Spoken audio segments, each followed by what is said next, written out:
Bismillahirrahmanirrahim. Assalamualaikum warahmatullahi wabarakatuh.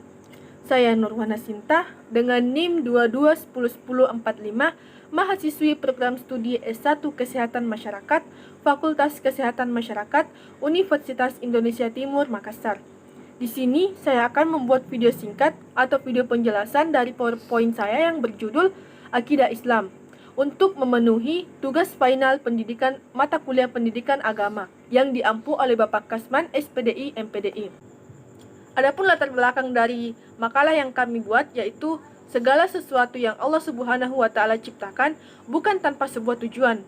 Allah Subhanahu wa taala menciptakan bumi beserta isinya, menciptakan kehidupan di dalamnya, bukanlah tanpa tujuan yang jelas. Sama halnya dengan Allah Subhanahu wa taala menciptakan manusia.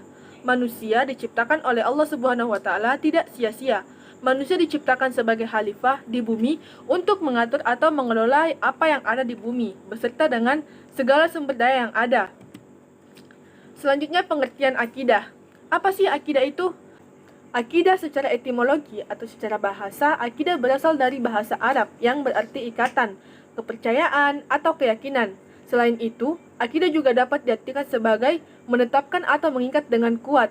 Sedangkan menurut istilah, akidah adalah iman yang teguh dan pasti, yang sama sekali tak ada keraguan sedikit pun untuk orang-orang meyakininya.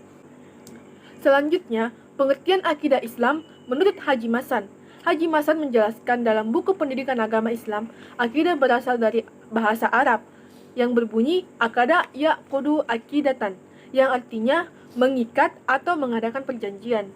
Para ulama mendefinisikan akidah sebagai sesuatu yang terikat dari hati nurani. Akidah Islamiyah memiliki banyak sekali karakteristik dan kekhasan dan keistimewaan.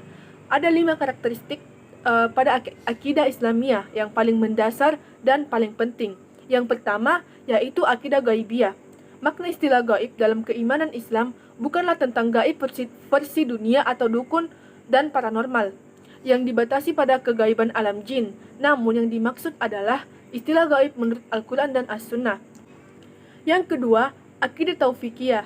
Dalam berakidah dan memahami akidah Islam, kita wajib membatasi diri pada batas-batas ketetapan yang ada dalam Al-Quran dan As-Sunnah yang sahih. Oleh karena itu, kita tidak dapat membenarkan atau mengedepankan peran penalaran akal dan logika dalam berakidah dan memahami akidah Islam. Yang ketiga, yaitu akidah syamilah. Akidah syamilah merupakan akidah yang lengkap, sempurna, menyeluruh, komprehensif, dan integral. Akidah syamilah meliputi keseluruhan pokok-pokok, prinsip-prinsip, rukun-rukun keimanan dengan segala konsekuensinya sebagai satu kesatuan yang tidak bisa dipisahkan satu sama lain. Yang keempat, akidah tauhidiyah. Akidah tauhidiyah merupakan akidah ketauhidan kepada Allah, di mana esensi dan inti utama akidah serta keimanan di dalam ajaran Islam adalah sikap ketauhidan seorang mukmin kepada Allah Subhanahu wa taala. Selanjutnya yang terakhir adalah akidah furqaniyah. Akidah furqaniyah merupakan akidah pembeda atau furqan secara jelas dan tegas antara al-haq, kebenaran, dan kebatilan atau al-batil. Poin ketiga yaitu ruang lingkup akidah Islam. Lalu apa saja yang dipelajari dalam akidah?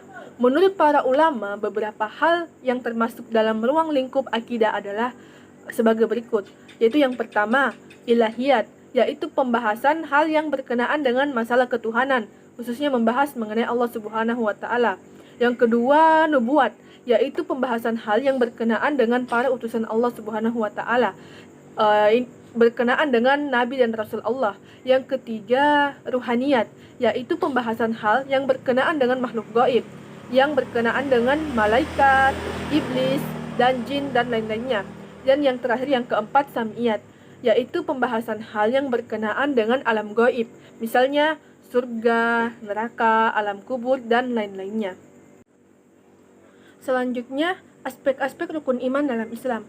Aspek-aspek rukun iman dalam Islam ada 6, yaitu yang pertama, iman kepada Allah Subhanahu wa taala, yang kedua, iman kepada malaikat Allah, yang ketiga, iman kepada kitab-kitab Allah, yang keempat, iman kepada Rasul-Rasul Allah Subhanahu wa taala, yang kelima, iman kepada hari kiamat, dan yang terakhir, iman kepada qada dan qadar. Dari pembahasan tersebut, dapat disimpulkan bahwa akidah adalah ketetapan yang tidak ada keraguan pada orang yang mengambil keputusan atau sebuah keyakinan. Keyakinan yang kokoh kepada Allah Subhanahu wa Ta'ala, di mana tidak ada keraguan di dalam dirinya. Meyakini bahwa Allah itu esa, Allah itu satu, dan tidak berbuat kafir atau menyekutukan Allah. Mungkin itulah video singkat presentasi saya tentang akidah Islam. Kurang dan lebihnya mohon dimaafkan. Saya akhiri dengan ucapan wabillahi taufik wal hidayah. Wassalamualaikum warahmatullahi wabarakatuh.